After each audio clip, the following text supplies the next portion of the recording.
اعوذ باللہ من الشیطان الرجیم بسم اللہ الرحمن الرحیم۔ السلام علیکم ناظرین حضرات، آپ دیکھ رہے ہیں زویا لائف ہیلتھ کیئر۔ دوستو، آج میں آپ لوگوں کو ایک عمل بتاؤں گا، سنگ دلی سے نجات کا وظیفہ۔ دوستو، اس عمل کی اجازت عام ہے۔ عمل بتانے سے پہلے میری آپ لوگوں سے گزارش ہے، دوستو اس عمل کو آپ لوگوں نے صرف اور صرف جائز مقصد کے لیے استعمال کرنا ہے، ناجائز مقصد کے لیے ہرگز استعمال نہیں کرنا، ورنہ کوئی فائدہ نہیں ہوگا۔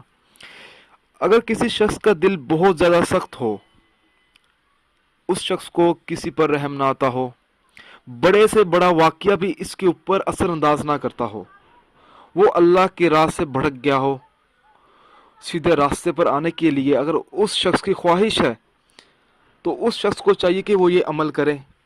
عمل اس طرح سے شروع کرنا چاہیے کہ سب سے پہلے تو اس شخص کو چاہیے کہ وہ اپنے گناہوں کی اللہ تعالیٰ سے معافی مانگے، پھر 5 وقت کا وہ نمازی ہو جائے، اور نماز عصر کے بعد ہر روز 41 مرتبہ اس شخص کو چاہیے کہ درود شریف پڑھ کر اپنے اوپر دم کر لیا کرے۔ انشاءاللہ تعالیٰ 40 یوم کے اندر اندر اس کا دل کی سختی دور ہو جائے گی، اس کے دل میں رحم کے جذبات پیدا ہو جائیں گے، اور وہ نرمی و اخلاق کا مظاہرہ کرے گا۔ اللہ تعالیٰ اس پر اپنا خاص فضل و کرم نازل فرما دے گا۔ دوستو، اگر آپ کو یہ عمل پسند آیا ہے تو اس کو لائک کیجئے اور شیئر کیجئے، ساتھ ہی میرے channel Zoya life health care کو سبسکرائب کرنا ہرگز نہ بھولیں، تاکہ آپ کو آگے آنے والی ویڈیوز کی معلومات ملتی رہے۔ جزاک اللہ۔